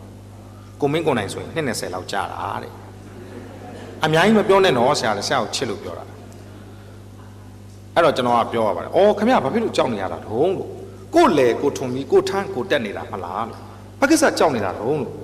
မသိဘူးဆရာရဲ့ကျွန်တော်တို့ကတော့ကြောက်တာပဲသိတယ်ကို့အိမ်ထဲမှာကိုနေရင်းနဲ့ခြံရှိမှာယူနီဖောင်းဝတ်တဲ့လူတယောက်ဖြတ်သွားရင်ကျွန်တော်တို့ကအိမ်အပြင်မထွက်ရဲဘူးသူကြောက်တဲ့ယူနီဖောင်းဝတ်ကိုစုံစမ်းကြည့်တော့မိသားရဲဘော်ဖြစ်နေပါတယ်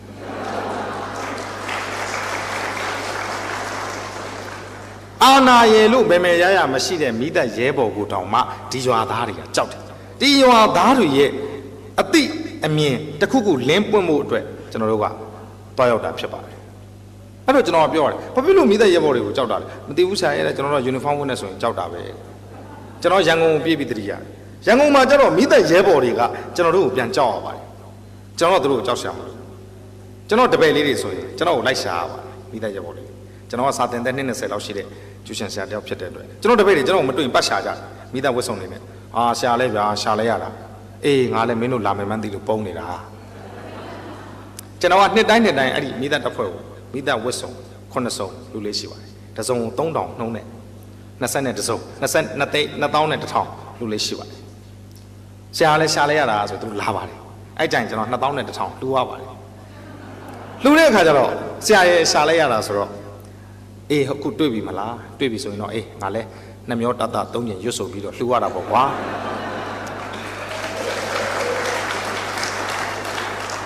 အဲ့တော့2000တောင်လူရတဲ့အချိန်မှာကျွန်တော်စကားလေးတစ်ခုပြောမိပါတယ်ပြီးခဲ့တဲ့နှစ်က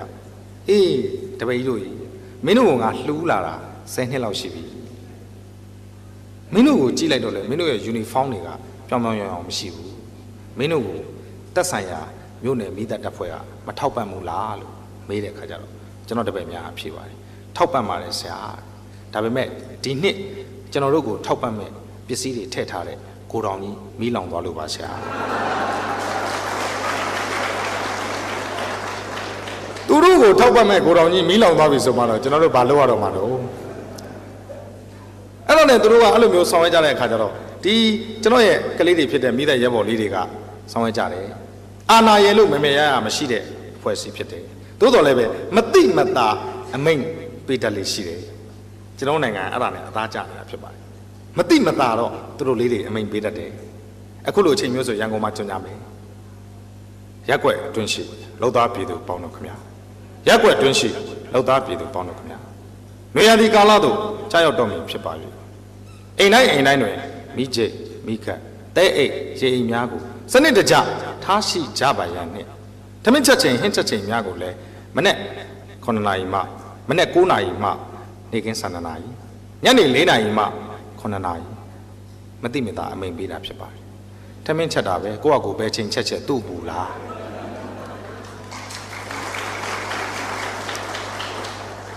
နွေရာသီကာလတို့ကြောက်ရောက်တော့မီဖြစ်ပါ၍နွေရောက်တာကိုလည်းသိပါတယ်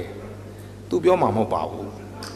မိလောင်ရင်သူ့အိမ်ဟာဆလောင်မှာမဟုတ်ပါဘူးကိုယ့်အိမ်ဟာဆလောင်မှာပါသူ့ပစ္စည်းတဲ့ကိုယ့်ပစ္စည်းကအရင်ဆုံးရှုံးမှာပါသို့တော့စီးမဲ့ကန့်မဲ့အိမ်အောင်စုတွေအတွက်တော့ဒီသတိပေးချက်တွေကလိုပါတယ်သို့တော့ကျွန်တော်တို့တိုင်းပြည်နိုင်ငံမယောင်ရာစီလူးတဲ့ကိစ္စတွေအများကြီးဖြစ်ထွန်းနေတယ်အဲ့ဒါလိုတွေလိုက်ပြီးတော့ကျင်ကြတယ်ကျွန်တော်တို့ကနားထောင်ရတယ်နားမထောင်ခြင်းလဲနားထောင်ရတယ်နားထောင်ခြင်းလဲနားထောင်ရတယ်အဲ့တော့ကျွန်တော်အမေကဖုန်းဆက်တယ်တားရီဒီနေ့မနေ့အမေစီကိုအမြန်လာခဲ့မိကျိတ်မိကတ်တွေမနေ့ကမိကျိတ်မိကတ်တွေဆွေးနေပြီအမြန်လာလုပ်ပေးကျွန်တော်အချိန်မီသွားရပါတယ်တပည့်တယောက်နဲ့လက်မှုပညာကိုကောင်းအောင်မကျွမ်းတဲ့လူဖြစ်တော့တယ်ကျွန်တော်တပည့်တယောက်ခေါ်သွားတယ်ဝလုံးလေးငါးလုံးဝယ်သွားတယ်အိမ်ရောက်တော့ကြည့်လိုက်ဟုတ်ပြီမိကျိတ်လို့အဲကျွန်တော်တပည့်လုပ်တဲ့သူကိုမှားတယ်ချိတ်ကောက်လိုက်ရှာဝယ်လို့ရရင်ဝယ်ခဲ့ဝယ်လို့မရရင်ရတဲ့နေရာကရတဲ့နည်းနဲ့ယူခဲ့ခိုးလို့ရရင်ခိုးခဲ့လို့ပြောတာ ਨੇ အတူတူပါပဲမိကျိတ်အတွက်အဲ့တော့တပည့်ကခဏနေကြတော့ပြန်လာတယ်စတယ်မိကျိတ်ရပြီတကယ်ကိုတလောက်ကလေးဟဲ့မင်းကနောက်နေတာလားမနောက်ဘူးဆရာဒါတော့မနှဲရှာလားမင်းကငါရှာခိုင်းတာမိကျိတ်လို့ငမားကျိတ်မဟုတ်ဘူးလို့ဆရာဒါတော့မနှဲရှာလားတာကြီးများမနေနဲ့လို့တယ်ဆိုတော့ဝလုံးထိပ်ကိုခွဲပြီးတော့အဲ့ဒီမိကျိတ်ကလေးကိုထိုးဆိုင်ပြီးတော့တန်ဆူကျိုးနဲ့ကျင်းနှန်းကျိုးနဲ့ပတ်ကိုမိကျိတ်ကိုကြည့်ပြီးထောင်လိုက်တဲ့အခါကျတော့မိကျိတ်ကလေးကအပေါ်မှာလှုပ်တုံကျိုးချီထားတဲ့နေရာတနေရာအော်တော်တော်ကောင်းတဲ့မိကျိတ်ပဲဒီမိကျိတ်နဲ့မိငိမ့်မယ်ဆိုရင်တော့တရက်ွက်လုံးပြကြဖို့ပဲရှိမယ်မတတ်နိုင်မှုအချိန်မရဘူးအဲ့ဒါ this is မိကျိတ်ထောင်းတာအဲ့ဒါကိုမိကျိတ်လို့ခေါ်တယ်အဲ့တော့ကျွန်တော်နောက်တစ်ခုညွှန်ကြားရပါတယ်ကဲမိကတ်လုံးမယ်ရတယ်ရှာမိကတ်တန်ပြားသွားရှာတိန်လုံးကိုနှံ့အောင်ရှာပါတယ်ရှာတန်ပြားမတွေ့ဘူးတန်ပြားမတွေ့ရင်ဘယ်လိုလုပ်မလဲရှာဒီနောက်မှာဆိုင်လည်းမရှိဘူးကျွန်တော်တပည့်လေးကလှက်ပတ်ရှာဖွေရင်းနဲ့အင်ကြီးအစ်စ်တစ်ထည်ကိုတွေ့တဲ့အခါမှာဆွဲဖြုတ်လိုက်ပါတယ်အဲ့ဒီအင်ကြီးအစ်စ်တစ်ထည်ကိုပုံကြောက်အောင်လုပ်ထားတဲ့စက်ကူကပ်ပြားလေးရှိပါတယ်အဲ့ဒီစက်ကူကပ်ပြားကိုဆွဲထုတ်ပြီးတော့ရပြီဆရာလှစ်ကနေပြေးသွားပါတယ်လမ်းထိပ်ကကုန်းလုံးဆိုင်မှာငွေမြင့်ရောင်စိန်တိုင်းမွန်ဆေးဘူးသွားဝယ်ပါတယ်အဲ့ဒီစက်ကူပြားကိုရှေ့နောက်တုတ်လိုက်ပါတယ်အဲ့ဒီစက်ကူပြားလေးကိုထောင်လိုက်တဲ့အခါကျတော့ငွေမြင့်ရောင်လက်နဲ့တကယ်တွပြားလေးလိုပါပဲအဲ့ဒါကိုဝလုံးရဲ့ထိပ်မှာခွဲပြီးတော့ညှက်လိုက်တဲ့အခါကျတော့မိကတ်ဖြစ်သွားပါတယ်ဟက်ကောင်အဲ့ဒါစက်ကူပြားကြီးလေလို့ပြောတဲ့အခါကျတော့စက်ကူပြားတွေပါလိမသိဘူးဆရာတဲ့အချိန်မရှိဘူးတဲ့ခဏနေလာစစ်တော့မှာတဲ့မြန်လုပ်တယ် this is မိကတ်အထောင်ထားလိုက်တယ် this is မိကတ်ပဲကျွန်တော်မိကတ်နဲ့ငိမ့်ရင်တော့တရက်ွက်လုံးနဲ့မကတစ်မျိုးလုံးမှာလောင်သွားနိုင်ပါတယ်စက်ကူပြားနဲ့လှုပ်ထားတဲ့မိကတ်ဖြစ်ပါတယ်ကဲဒါပြင်မင်းတဲအိတ်တို့ရေအိတ်တို့မလေးတာအလွယ်လေးဆရာအစင်းနဲ့ရှိပြီးသားအိတ်ထရကနေဆွဲထုတ်လိုက်ပါကျွန်တော်တို့ကွန်းထွေးတဲ့9-9အိတ် အဲ့ဒီအိတ်ကလေးသုံးလုံးထုတ်ပြီးတော့သူများအိမ်ရှိမှရှိတယ်တဲပုံတွေကတဲတဆုပ်ယူပြီးတော့ဘတ်ဆိုထည့်ပါတယ်ဝက်လုံးမှာဆွတ်ပါတယ်နောက်တိတ်ယူပြီးတော့ထည့်ပါတယ်ဝက်လုံးမှာဆွတ်ပါတယ်အဲ့လိုနဲ့တဲအိတ်ကလေး3အိတ်ရေအိတ်ကအလွယ်ဆုံးပေါ့ဆရာရဲ့တဲ့တောက်ရီခွက်ထဲကနေရေလေးတစ်ခွက်စီထည့်ပါတယ်ကျွန်တော်သူ့ကိုပြောပါတယ်ငါတို့ရွာကနမကြီးရှူပေါက်တော့တောင်မရှိဘူးလို့မင်းရေအိတ်ကအဲ့ဒါလေးကိုဝက်လုံးမှာဆွတ်ပြီးတော့အဲ့ဒါတဲအိတ်အဲ့ဒါရေအိတ်ကျွန်တော်စိတ်ထဲမှာဘာလို့အလိုမကြမ်းမသိတဲ့စိတ်တွေနဲ့ဖြစ်နေပါလဲပြီးပြီဆရာအဲ့ချိန်မှာပဲအမေကမေးပါတယ်ဟဲ့ပြီးပြီလားဟဲ့ပြီးပြီမေးပြီးရင်နင်တို့ဆရာတပည့်နှစ်ယောက်ထမင်းစားကြဟုတ်ကဲ့ကျွန်တော်ထမင်းစားပါအဲ့ဒီအချိန်မှာပဲမိသက်ရဲဘော်တွေရောက်လာစစ်ဆေးဖို့အတွက်ပြောင်းနေရောက်လာကျွန်တော်အိမ်ရှိကိုရက်ပါတယ်တကားကိုဖွင့်ပါကြည့်ပြီးတော့မတ်ဆုစာအုပ်ကိုထုတ်ပြီးတော့អော်ပါတယ်အကွက်အမှတ်31ခြံအမှတ်882ဒေါခင်ထားကြီးဒေါခင်ထားကြီးဆိုတော့ကျွန်တော်မိခင်ရဲ့နာမည်ဖြစ်ပါတယ်လက်ကြည့်ပြီးတော့မိจิตရှိမိကရှိတဲအိတ်ရှိရေအိတ်ရှိနောက်ဆုံးပေးတဲ့မှတ်ချက်ကတော်တော်ကောင်းပါတယ်အားလုံးပြည့်စုံကျွန်တော်နောက်ဆုံးစားနေတဲ့ထမင်းလောက်တောင်တီးပါတယ်အားလုံးပြည့်စုံတယ်တဲ့အဲ့ဒါလို့လုံမထားရင်တန်ငွေ9000ရိုက်မှာဖြစ်ပါတယ်အဲ့ဒါလို့လုံထားတဲ့အတွက်ကျွန်တော်တန်ငွေဆောင်စရာမလိုပါဘူးတကယ်မီးလောင်လာတဲ့အခါမှာအဲ့ဒီမီးကျိတ်ရဲ့အဲ့ဒီမီးကတ်ရဲ့အဲ့ဒီသဲအိတ်ရဲ့အဲ့ဒီရေအိတ်တဲ့တကယ်မီးလောင်တဲ့နေရာဌာနကိုဘာများအထောက်ပံ့ပေးနိုင်မလဲကျွန်တော်စာဖတ်ပေးတဲ့ကိုသိစေချင်တာကကျွန်တော်တို့နိုင်ငံဟာအဲ့ဒါလို့နီးတွေနဲ့သူ့ဥယျင်သူကလိန်ကိုဥယျင်ကိုကလိန်သို့တော့အုတ်ချုပ်သူလူရန်စားနဲ့ပြည်သူလူထုလူရန်စားမှာတော့ဖြင့်သူတို့ကလိန်တာကပုံများပါတယ်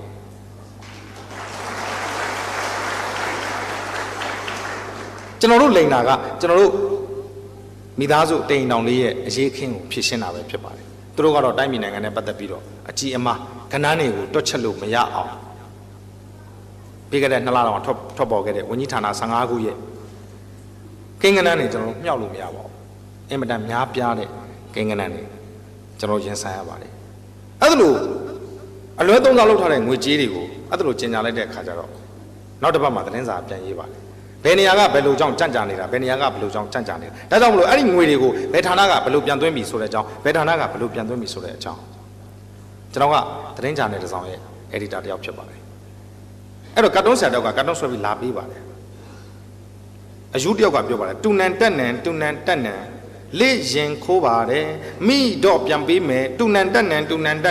လေ့ရင်ခိုးပါတယ်မိတော့ပြန်ပေးမယ်တကယ်တော့ခိုးတဲ့ကိစ္စဖြစ်ပါတယ်ခိုးတဲ့ကိစ္စကခိုးမှုနဲ့ရေးယူအောင်မှာဖြစ်ပါတယ်သို့တော်လည်းပဲခိုးထားတဲ့ကိစ္စကိုမိတဲ့ခါကျတော့အခုတော့မိရင်ပြန်ပေးမယ်တဲ့အယူတယောက်ကမျက်ခေါင်းကိုရက်တောင်လေးထိုးပြီးတော့တူနန်တက်နန်နဲ့လောက်ပါလေ့ရင်ခိုးပါတယ်တဲ့မိရင်ပြန်ပေးမယ်တဲ့ခိုးတာပဲပေါ့ကျွန်တော်တိုင်းပြည်နိုင်ငံအဲ့ဒါလိုနဲ့ခီးဆက်နေတာများလာပါပြီတိုင်းပြည်နိုင်ငံကိုဥဆောင်တဲ့ဝန်ကြီးဌာနတွေကတော့ဆရာနောက်တစ်ယောက်ကထပ်ဆွဲပါတယ်လူတစ်ယောက်ကအော်နေပါတယ်စကလုံးတစ်လုံးထဲကိုထပ်ခါအော်နေတာဖြစ်ပါတယ်ဘွာတီနောက်တစ်ယောက်ကမေးပါတယ်ဘာတွေအော်နေတာလဲဝင်ကြီးလုံးမလို့လေ့ကျင့်နေတာ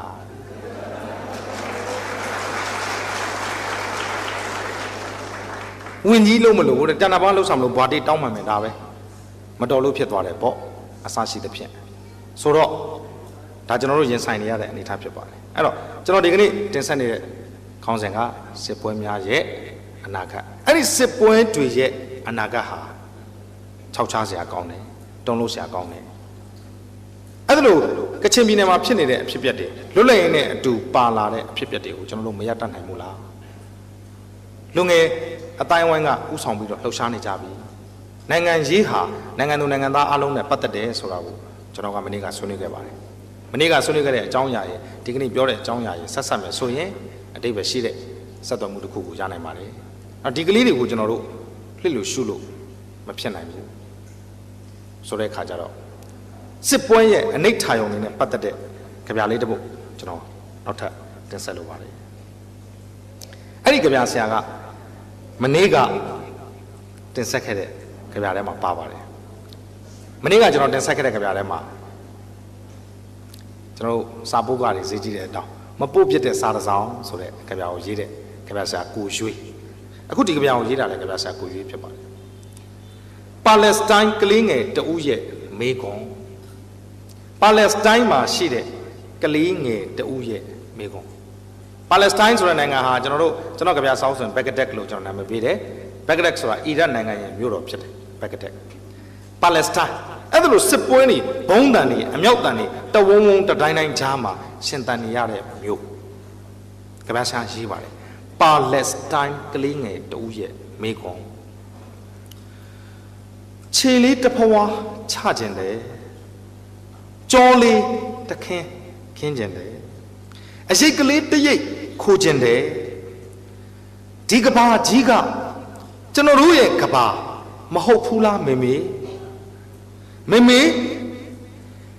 နင်းထားတဲ့မြေသားကကဘာလားမိုင်းလားဖေနှလုံးသားတဲ့စိုက်ဝင်နေတဲ့ကြည်စံကကျွန်တော်သွားရမယ်မြေပုံအညွှန်းလားကဘာစာကိုရွေးရဲ့ပါလက်စတိုင်းကလေးငယ်တဦးရဲ့မိကွန်စစ်ပွဲကြားမှာရှင်တန်ရတဲ့ကလေးတယောက်ခြေကလေးတစ်ဖွာချခြင်းတယ်တဲ့ခြေကလေးတစ်ဖွာချခြင်းတယ်ကြောကလေးတခင်းခင်းခြင်းတယ်ကျွန်တော်တို့မိဘပြည်သူများခြေလေးတစ်ဖွာချကြည့်ပါကြောကလေးတခင်းခင်းကြည့်ပါအရိတ်ကလေးတရိတ်ခိုးခြင်းတယ်အရိတ်ကလေးတရိတ်ခိုးပြစေတဲ့ဒီကဘာကြီးကကျွန်တော်တို့ရဲ့ကဘာမဟုတ်ဘူးလားမေဒီကဘာဟာကျွန်တော်တို့ရဲ့ကဘာမဟုတ်ဘူးလားမေခြေကလေးတစ်ဖွာချကြတယ်ကြောကလေးတခင်းခင်းဖို့ခြေကလေးတစ်ဖွာချဖို့အရိတ်ကလေးတရိတ်ကိုခိုးဖို့အတွက်နေရာမရှိတော့လောက်အောင်မေရဲ့ဒီကဘာဟာသားတို့ရဲ့ကဘာမဟုတ်ဘူးလားနင်းထားတဲ့မြေသားကဘာလားမိုင်းလားအခုနင်းထားတဲ့ကဘာကမြေသားလားမိုင်းလားမိုင်းဆိုရင်ပေါ့ဖေရင်ဘက်မှာစိုက်ဝင်နေတဲ့ကြည်စံကဖေနှလုံးသားမှာစိုက်ဝင်နေတဲ့ကြည်စံကကျွန်တော်သွားရမယ်မြေပုံအညွှန်းလားအမေနင်းထားတာကမိုင်းအဖေရဲ့ရင်ဘတ်မှာစိုက်ဝင်နေတဲ့ကြည်စံနဲ့ကလေးလေးတယောက်ရဲ့မိကွန်းဟာကျွန်တော်တို့စာဖတ်သူတွေရဲ့ရင်ထဲကိုစိုက်ဝင်ကြပါတယ်တားသွားရမယ်မြေပုံအညွှန်းဟာဒါလားဗျာကျွန်တော်သွားရမယ်မြေပုံအညွှန်းဟာဒါလားဗျာခင်ဗျားတို့ကဘာမြေကြီးဆိုတာခြေလေးတစ်ဖွာမချနိုင်လောက်အောင်ကြောလေးတစ်ခင်းမခင်းနိုင်လောက်အောင်အရိတ်ကလေးတရိတ်မှခိုးစရာမရှိအောင်ရက်ဆက်ရုံမာတဲ့ကဘာလားဗျ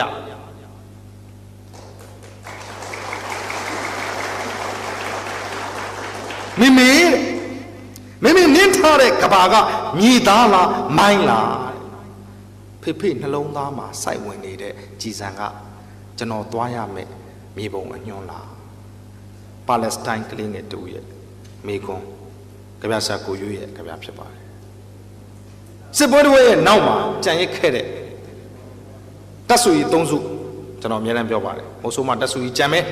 ဒုက္ခိတတက်ဆူကြီးကြံမယ်အနာဂတ်ပြောင်းနေတဲ့ကလေးငယ်တက်ဆူကြီးကြံမယ်ကျွန်တော်တို့ရဲ့အနာဂတ်ကိုကျွန်တော်တို့ဘယ်လိုရွေးချယ်မှာလဲကျွန်တော်တို့ပြည်သူလူထုကလည်းစဉ်းစားဖို့ကောင်းပါတယ်ကျွန်တော်တို့ကြပြဆရာလေးကျွန်တော်မနေ့ကပြောခဲ့ပါတယ်ကြပြဆရာတယောက်ရဲ့အမြင့်ဆုံးခံစား권ရတဲ့ကြပြစာမူကဟာ9000ကျပ်ဖြစ်ပါတယ်ကြပြဆရာတွေဟာအဲ့ဒီ9000ကျပ်ကိုလိုချင်လို့ကြပြရေးတာမဟုတ်တာတော့သိကြတယ်လို့ကျွန်တော်ပြောခဲ့ပါတယ်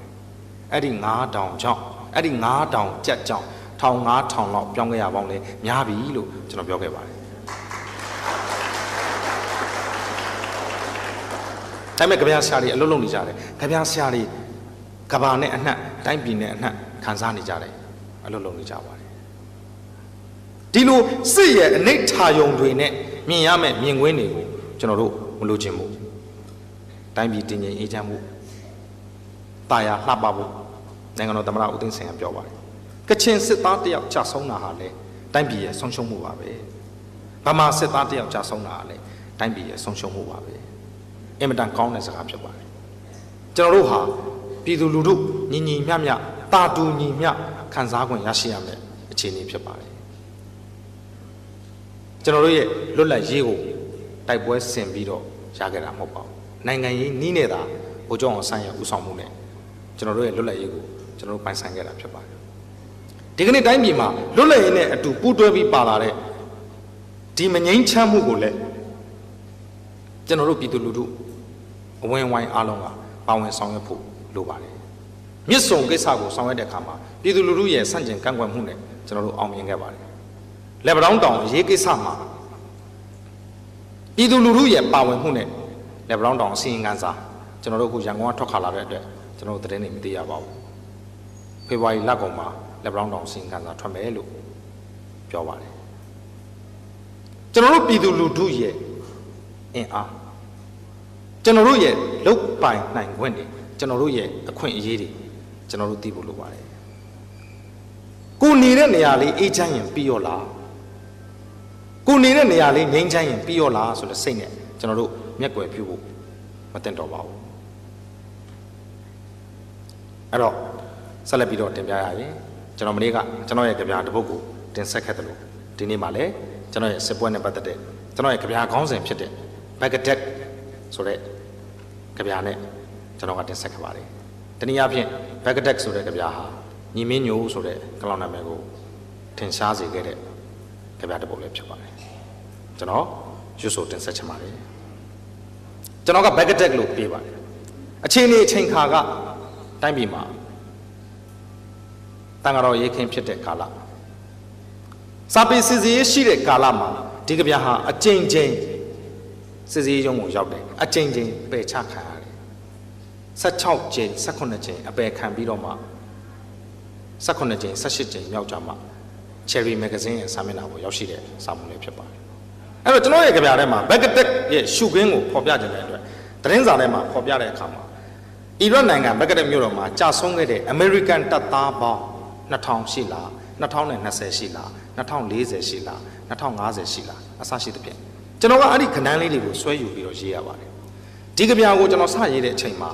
American တပ်သားတွေရဲ့ကြာဆုံးမှုဟာ2000ကျော်ဖြစ်ပါတယ်ဒါပေမဲ့ကျွန်တော်ကြပြဖော်ပြခံရတဲ့အချိန်မှာတော့ American တပ်သားတွေရဲ့ကြာဆုံးမှုဟာ4000ကျော်ရောက်ရှိခဲ့ပါတယ်အခြေအနေအချိန်ခါရကိန်းဂဏန်းတွေကိုလည်းကျွန်တော်ကပြောင်းလဲခဲ့ရပါတယ်အဲ့ဒီလက်နက်ကင်တပ်သားတွေဟာလက်နက်ကိုကင်ဆောင်ထားတဲ့တပ်သားတွေရဲ့ကြာဆုံးမှုအီရတ်နိုင်ငံဘဂ္ဂဒက်မြို့ကိုဝန်းရံထားတဲ့အမေရိကန်တပ်သားတွေရဲ့ကြာဆုံးမှုဖြစ်ပါတယ်လက်နက်ကင်ထားတဲ့တပ်သားတွေတောင်အဲ့ဒါလောက်ကြာဆုံးလက်နက်မရှိတဲ့ပြည်သူတွေဘယ်လောက်တောင်ကြာဆုံးမလဲကျွန်တော်စဉ်းစားစရာကောင်းပါတယ်အဲ့ဒီအတွေးအမြင်နဲ့တန်ဃာတော်ရေးခင်းကာလမှာကျွန်တော်ရေးဖွဲ့ခဲ့တဲ့ကာလဖြစ်ပါတယ်ခင်ဗျားရဲ့ခေါင်းစဉ်က Baghdad လို့နာမည်ရပါတယ်အပန်းဖြေသွားဖို့လည်းမကောင်းအလွမ်းဖြေနားဖို့လည်းမကောင်းတဲ့နေရာခုချိန်ထိကြာဆုံးခဲ့တဲ့တပ်သားပေါင်း4055လက်နက်ကင်တပ်သားတွေအဲ့တလောက်ကြာဆုံးရင်လက်နက်မဲ့ပြည်သူတွေဘယ်လောက်ပျက်စီးမလဲလက်နက်ကင်တပ်သားတွေအဲ့တလောက်ထိတ်လန့်နေရင်လက်နက်မဲ့ပြည်သူတွေဘယ်လောက်ခြောက်ခြားနေမလဲလက်နက်ကင်တပ်သားတွေအတွက်တောင်လုံခြုံမှုမရှိတော့ရင်လက်နက်မဲ့ပြည်သူတွေအတွက်လုံခြုံမှုရှိနိုင်ပါမလားလက်နက်ကင်တပ်သားတွေအတွက်တောင်မပျော်မရွှင်ဖြစ်နေရရင်လက်နက်မဲ့ပြည်သူတွေမှာရောစိတ်နှလုံးချမ်းမြေ့နိုင်ပါမလားဆက်ပြီးကြဆုံးရမယ်တပ်သားဘလောက်ဆက်ပြီးစတေးခံရမယ်ပြည်သူဘလောက်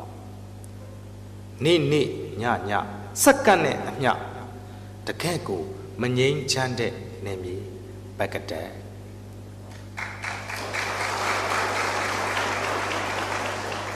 ဒီကဗျာမှာကျွန်တော်ပြောချင်တာလက်နက်ကင်တပ်သားတွေအဲ့တလောက်ကြာဆုံးရင်လက်နက်မဲ့တဲ့ပြည်သူတွေဘလောက်ပျက်စီးမလဲလက်နက်ဆိုလို့အတူတစ်ချောင်းတောင်မရှိတဲ့ပြည်သူတွေဘလောက်တောင်ပျက်စီးမလဲအစွမ်းထက်လာပါတယ်ဆိုတော့လက်နက်တွေကိုကင်ဆောင်ထားတဲ့သူတွေအဲ့တလောက်ဆုံးရှုံးရင်လက်နက်မဲ့တဲ့ပြည်သူတွေဘလောက်တောင်ကြေကွဲဝမ်းနေရမလဲ အဲ့ဒီလိုလက်နဲ့ကင်ထားတဲ့လူတွေတော်မှစိတ်မချမ်းမမြေ့ဖြစ်နေရရင်လက်နဲ့မဲ့ပြည်သူတွေကရောပျော်ရွှင်နိုင်ပါမလားဒါကျွန်တော်အနေနဲ့ backtrack ဆိုတဲ့ခေါင်းစဉ်နဲ့တင်ပြခဲ့တဲ့ခင်ဗျာဖြစ်ပါတယ်အဲ့တော့အဓိကအနေနဲ့ကျွန်တော်တင်ဆက်လို့တဲ့ကျွန်တော်ပြောကြားလို့တဲ့အကြောင်းအရာစစ်ပွဲတွေရဲ့အနာဂတ်ဟာကျွန်တော်တို့ယောဂပိုးကိုမွေးမြူသလိုကြာရှည်မွေးထားတဲ့အကြောင်းအရာတည်းမဟုတ်ပါဘူးနိုင်ငံရေးအရဆွေးနွေးမှုတွေနိုင်ငံရေးအရညှိနှိုင်းမှုတွေဖလှယ်မှုတွေလောက်ကင်ဆောင်ရွက်တဲ့ကိစ္စတွေဖြစ်ပါတယ်ကျွန်တော်တို့တိုင်းပြည်နိုင်ငံဟာညံပြင်းတဲ့စီမံခန့်ခွဲမှုအောက်မှာပြပြမှောက်ခဲ့ရပြီးပါပြီဘယ်သူတွေကညံပြင်းပြီးတော့ဘယ်သူတွေကမတော်မတဲ့လောက်ကင်ဆောင်ရွက်တယ်ဆိုတာကိုလည်းပြည်သူလူထုပြည်သက်ကခံစားသိရှိပြီးသားဖြစ်ပါတယ်စန္ဒတွေပြတယ်အဲ့ဒါလိုစန္ဒတွေပေါ်ထုတ်တဲ့အခါကျတော့အရေးယူတယ်အဲ့ဒါလိုစန္ဒပေါ်ထုတ်တာကိုအရေးယူခံရမှန်းမသိတဲ့ပြည်သူလူထုနဲ့ဥပဒေအတိုင်းဆောင်ရွက်တဲ့ပုဂ္ဂိုလ်များနိုင်ငံခြားတိုင်းပြည်တွေမှာလည်းရှိပါတယ်ဒီထက်ပိုဆိုးတဲ့အရေးယူမှုမျိုးနှိမ်နင်းမှုမျိုးနဲ့ရင်ဆိုင်ရတဲ့ဒီမိုကရေစီရပြီးတဲ့တိုင်းပြည်နိုင်ငံတွေလည်းရှိပါတယ်ကျွန်တော်တို့ပြောတဲ့စကားတွေကိုမျှမျှတတနဲ့မှန်မှန်ကန်ကန်ပြောဆိုဖို့တော့လိုတယ်လို့ကျွန်တော်ကခံယူထားပါတယ်သို့တော်လည်းပဲကျွန်တော်တို့ပြည်သူလူထုဟာ emotion လို့ခေါ်တဲ့စိတ်ခံစားမှုရဲ့နောက်ကိုလိုက်ပြီးတော့ဆောင်ရွက်ကြတဲ့အခါမှာမမားတင်တာတွေမှားတယ်မဖြစ်တဲ့နာတွေဖြစ်ကြတယ်ဆန္ဒဖော်ထုတ်တယ်နှစ်ပေါင်းများစွာမျိုးသိခဲ့ရတဲ့ဆန္ဒတွေအခုမှဖော်ထုတ်ခွင့်ရတာသို့တော့9ရက်ကြိုပြီးတော့ခွင့်တင်ရမယ်9ရက်ကြိုပြီးအကြောင်းကြားရမယ်စာပေဟောပြောပွဲတစ်ခုကိုဆောင်ရွက်မယ်ဆိုရင်14ရက်ကြိုပြီးတော့အကြောင်းကြားရမယ်ဒါတွေကဥပဒေတွေဖြစ်ပါတယ်အစရှိသဖြင့်ဒီလိုသတ်မှတ်ချက်တွေနဲ့ဆောင်ရွက်နေရတဲ့ကာလတစ်လျှောက်မှာကျွန်တော်တို့ကလက်ရှိနိုင်ငံတော်ဆိုကမကြာခဏသုံးစွဲလေးရှိတဲ့တည်ဆဲဥပဒေအရဆိုတာကိုကျွန်တော်တို့လက်ခံဖို့လိုပါတယ်အဲ့လိုတွေဆန္ဒပြတဲ့အခါမှာအချိန်မီခွဲခွာခိုင်းတယ်နောက်ဆုတ်ခိုင်းတယ်နောက်မဆုတ်ဘူးနောက်မဆုတ်တဲ့အခါမှာဖြုတ်ခွင်းတယ်အဲ့လိုဖြုတ်ခွင်းတဲ့အခါမှာဆရာတော်တွေတန်ဃာတော်တွေထံရရတယ်အစရှိသဖြင့်ရုပ်ပြက်စင်ပြက်အနေထားတွေကျွန်တော်တို့ကြုံတွေ့ရပါတယ်ဒါဖြစ်ရင်ကျွန်တော်တို့ပြည်သူလူထုကစန္ဒတွေကိုမထုတ်ဖော်ရတော့ဘူးလားမပြောမဆိုရတော့ဘူးလားကျွန်တော်တို့ရဲ့စန္ဒတွေကျွန်တော်တို့ရဲ့လိုလားချက်တွေကိုတော့ကျွန်တော်တို့ဖော်ထုတ်အောင်မှာဖြစ်ပါတယ်သို့တော့အဲ့ဒါလို့ဆရာတော်တွေတန်ဃာတော်တွေထိခိုက်ဒဏ်ရာရတဲ့အခါကျတော့လေကျွန်တော်တို့မှာခံစားရတယ်ပင်ပန်းနေစိတ်မကောင်းဖြစ်ရတယ်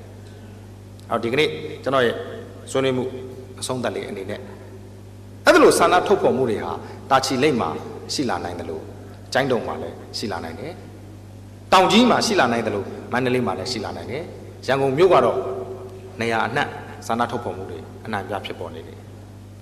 ကျွန်တော်ကိုယ်တိုင်ကြုံတွေ့ခဲ့ရတဲ့ဆန္ဒထုတ်ဖော်မှုလေးတစ်ခုနဲ့ကျွန်တော်ကနေကုန်းချုပ်လိုပါတယ်2009-2008ကာလလောက်မှာဒီမိုကရေစီရဲ့လို့ကောင်းကောင်းမရတဲ့ကာလအချိန်မှာကျွန်တော်ရက်ွက်ထက်မှာကိုဘမောင်ဆိုတဲ့လူတစ်ယောက်ရှိပါတယ်တကယ်တော့ကိုဘမောင်က RND ကျောင်းသားဖြစ်ပါတယ်စက်မှုတက္ကသိုလ်ကျောင်းသားဖြစ်ပါတယ်သို့တော့88အရေးခင်းမှာသူ့ရဲ့ရှေ့မှာထိတ်လန့်မွေရာမြင်ကွင်းတွေကိုမြင်ပြီးတော့ရင်လေးနဲ့နောက်သွားတဲ့လူတစ်ယောက်လည်းဖြစ်ပါတယ်အဲ့ဒါလို့နောက်သွားတဲ့လူဖြစ်တဲ့အတွက်ရက်ွက်ထက်မှာနေတယ်ဖနက်ပါခြင်းပါတယ်မပါခြင်းမပါဘူးရင်ဘတ်ဟာပြေစေဘောလေးလေးတဒုံနဲ့ပါဇက်ကတွတ်နဲ့ပြောပြီးတော့ဖြတ်တန်းလေးရှိပါတယ်အဲ့ဒါလို့ပါဇက်ကတွတ်ပြောနေတဲ့အချိန်မှာသူနာကိုကပ်ပြီးတော့နားထောင်ရင်မပြောတော့ပါဘူးသူနဲ့ခွာလိုက်ရင်တော့တွတ်နဲ့ပြောပါတယ်ဘာတွေပြောမှလည်းမသိပါဘူးအဲ့ဒီကိုဘမောင်ကကျွန်တော်အလုပ်ကိုထွက်လာရင်သူကကျွန်တော်ကိုအပြုတ်မှု2ခုလုပ်ပါတယ်ပထမတစ်ခုကလက်ညှိုးလေးတစ်ချောင်းထောင်ပါတယ်100ပေးဆိုတဲ့အဓိပ္ပာယ်ဖြစ်ပါတယ်စေဘောလေးဝတ်တော့ဖို့အတွက်100ပေးဒုတိယပြုတ်မှုကလက်ကလေးကိုလက်မလေးကိုကျွန်တော်လုပ်ပြတယ်သူ့ကိုလက်ဖေးတက်သူ့ကို100ပေးပြီးတော့ကျွန်တော်သူ့ကိုလက်ဖေးတက်ရပါတယ်မနေ့စာနေ့လေသာညစာကိုတော့တက်ဆိုင်ရာဈေးတွေကလူတွေကကျွေးပါတယ်ညအိတ်တဲ့ခါကျတော့ကင်းထဲမှာအိတ်ပါတယ်အဲ့ဒါလို့ရက်ွက်ကိုဘာနှောက်ယှက်မှုမှမပေးတဲ့ကိုပါမောင်တရက်ကြတော့ကျွန်တော်အလောက်ကပြန်လာပါတယ်ရက်ွက်လမ်းထိတ်မှာရုပ်စုလူအုပ်ကြီးဖြစ်နေတဲ့ခါကျတော့ကြည့်လိုက်တဲ့အခါမှာကိုပါမောင်ဖြစ်နေပါတယ်ဓာတ်တိုင်ကိုပတ်ပြီးတော့ဟစ်နေပါတယ် အော်ဟစ်တဲ့စကားကအဲ့ဒီအချိန်အဲ့ဒီကာလကဘယ်သူမှလေသံမဟရဲတဲ့စကားဖြစ်ပါတယ်ကြိုက်တဲ့လူတရားကိုတွားမိကြည့်လိုက်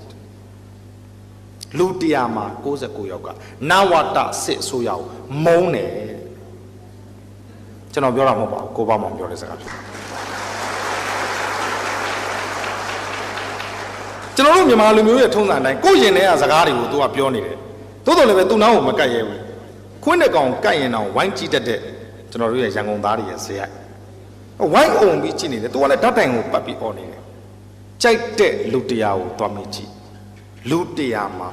69ယောက်ကနဝတစစ်အစိုးရကိုမုန်းတယ်ဗျအဲ့ဒါလို့ပတ်နေတဲ့အခါကျတော့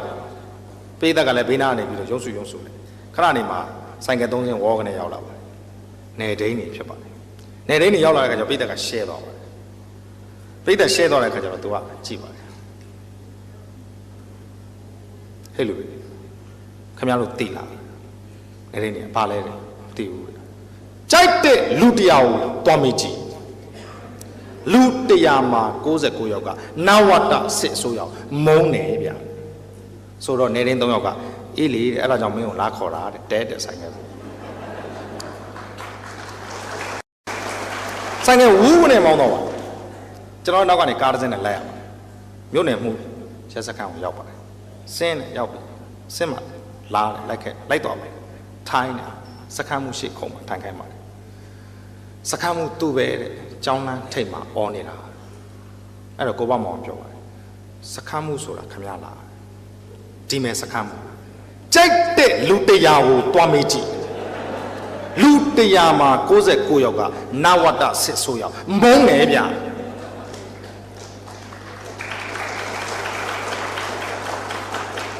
အဲ့တော့စခန်းမှုကမျိုးလုံးလေးပိကလနဲ့အေးလေတဲ့အဲ့ဒါကြောင့်မင်းကိုဒီခေါ်လာတာပေါ့တဲ့ကျွန်တော်စကားမဆုံးသေးဘူးတယောက်ကချစ်တယ်ဗျအဲ့ဒါကြုတ်ပဲတဲ့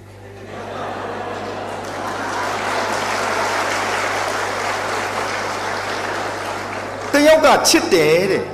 အဲ့ဒါကြုတ်ပဲတဲ့ဟုတ်တယ်လေလူတရားမှာ69ယောက်ကမုန်းတယ်တယောက်ကချစ်တယ်အဲ့ဒါကြုတ်ပဲတဲ့3ရက်လောက်ဖမ်းချုပ်မဲ့စခန်းမှုဘာလို့အောင်မလဲ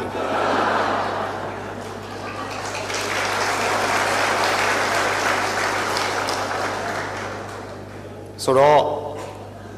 စာနာတွေဖော်ထုတ်တယ်စာနာတွေကိုပြတယ်